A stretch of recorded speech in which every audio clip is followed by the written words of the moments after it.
Hai, so resepi hari ni adalah resepi untuk sahur.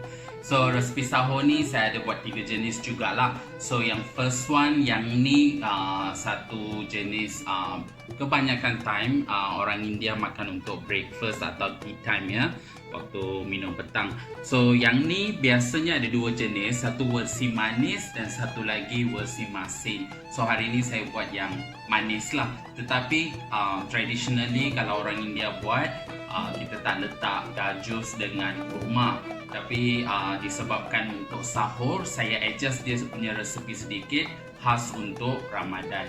Ini pula saya buat ala western sikit, tapi saya ubah-ubah sikit lah. So yang ni tadi nampak kita buat daripada oats dengan wheat soy. Sebab sebenarnya kalau menggunakan wheat soy multigrain lebih bagus, taste dia lagi sedap. Tapi saya tersilap beli, so you guys boleh gunakan multigrain punya lah. Lepas tu saya letak pelbagai fruits, ada juga kurma tadi bila I blend. Lepas tu ada almond, ada cashewnut, ada raisin. So dia memang packed with a lot of nutrients ya. So dengan fruits, this give you vitamin C. So macam ni satu bowl, I rasa you mesti kenyang dan juga you boleh tahan lepas sampai bubuk dia nanti. So last kita move kepada western breakfast lah. Sebab saya rasa hari-hari makan nasi pun boring. So kita ada toast, lepas tu kita ada bell pepper yang tadi kita saute, dengan kita ada Chinese potato dengan baked bean. Dengan yang ni special sikit, yang ni scrambled tofu.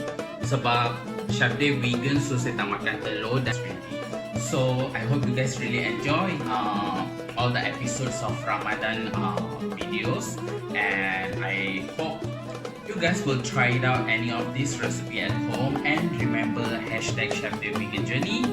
So one of the best picture will be featured in my next week video.